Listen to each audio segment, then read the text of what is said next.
y'all, welcome back to the internet. This is Design 264, Pandemic Edition with Avery and a new co-host.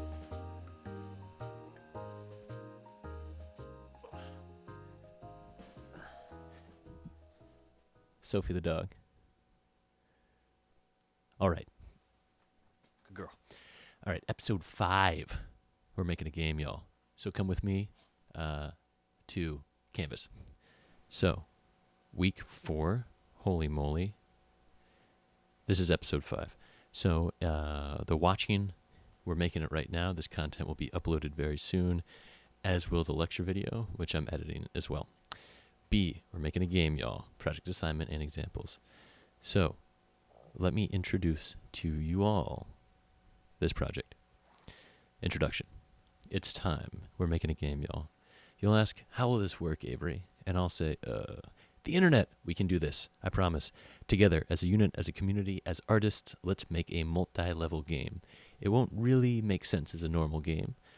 Rather, it will be a collaged game, an anthologized game that will make perfect sense as an object of our time, of pandemic, of mandatory online college, of the internet, of distraction, of Zoom, in groups of no more than 5 and no less than 2, right?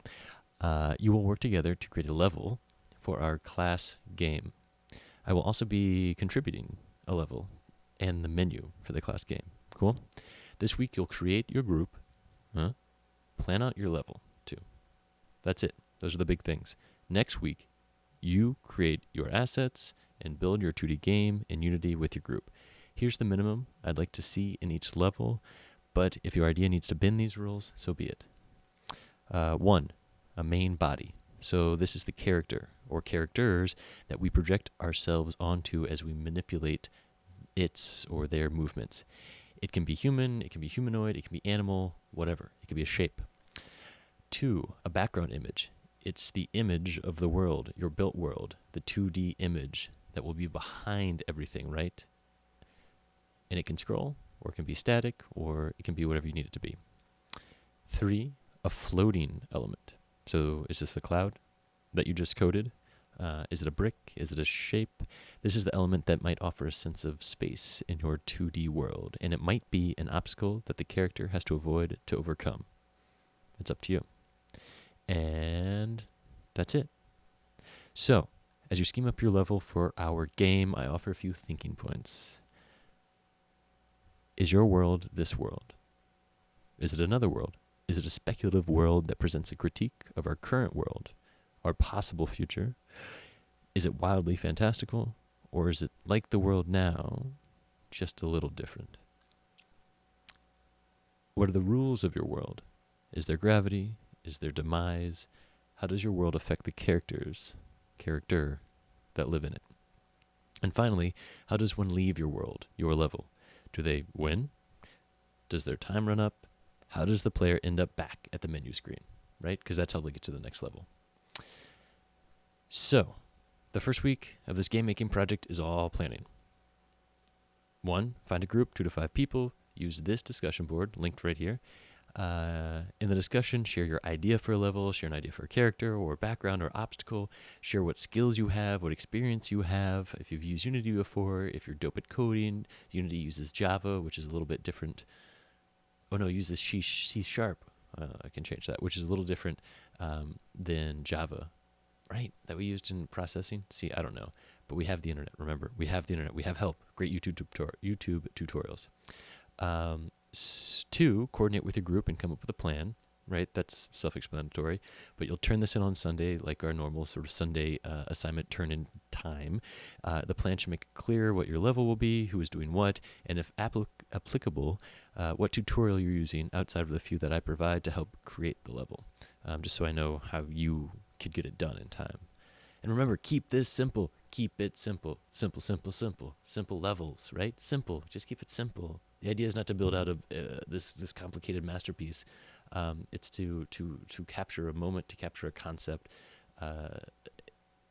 to explore what can happen in an art piece that is interactive, right? That is interactive within the internet, that where you are offering someone a world in which they can control something, or feel out of control, over something. Do you want to let them explore? Do you want to disrupt their exploration? Right? But just keep it simple. And then you don't need approval to start. So if this week, if you come with your group and you guys decide what you want to do, dope, get going. Right? We only have a limited amount of time. So here are 2 tutorials that I recommend checking out. The ones that I looked at.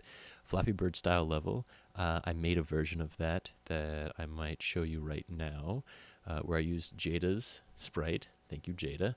And then added a random obstacle, added some just things that I made, colored shapes, PNG shapes that I made in Photoshop, put them in, and I will share more about this process.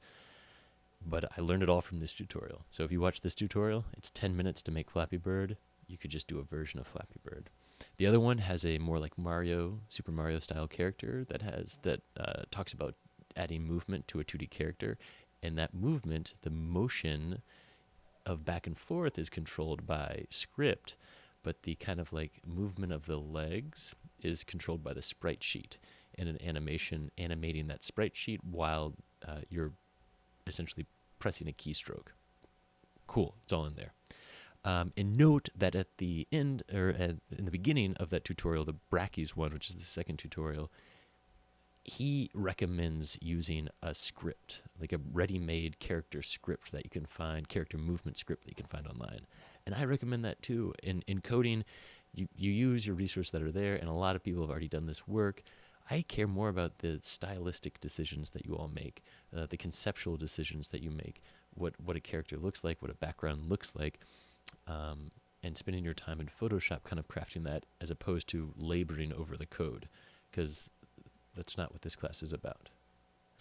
But it is an integral part to building a game.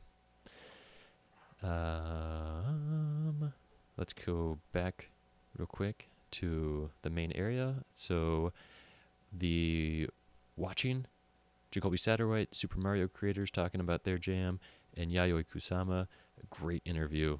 Dude, I highly recommend Yayoi.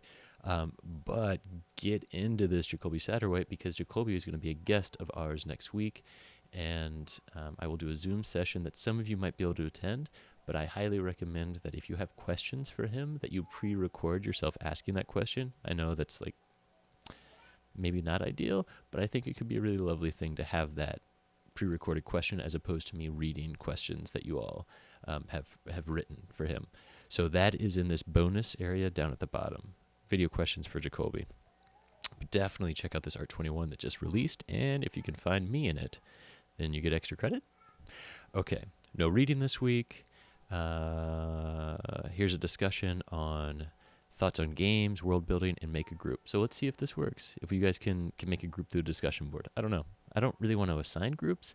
And if you all are really jamming with your Karen Olivier group, awesome. Maybe you all just extend that collaboration into this game project. That's totally cool. But do a little chit chat about what ideas you have for a game, and maybe there'll be some, what do you call it? Some free agent moving around in this discussion board. And that's it. And if you all want a meeting with me, Calendly, I'm here. I'd love to chit chat with you if you have any questions or any concerns. But we're almost done, right? We got essentially 2 weeks. And then once we get all this game stuff done, I'll take a little time to collate it, and then we'll all meet up and play the game together and try and do one last Zoom meeting. So this is it. If you have questions, email me, Canvas message me, throw on the boards. I'll respond. I hope you're all doing great. The sprites were dope, right? So you already, let me just remind you, you've already practiced making sprites, so you can do this for this game. You've practiced coding, even though it's a slightly different language, so you could, you have an understanding of the syntax for coding. You have the skills, y'all, to do this game. Figure out how you're going to use them, okay? Make a world. In a world. Okay, I got to go.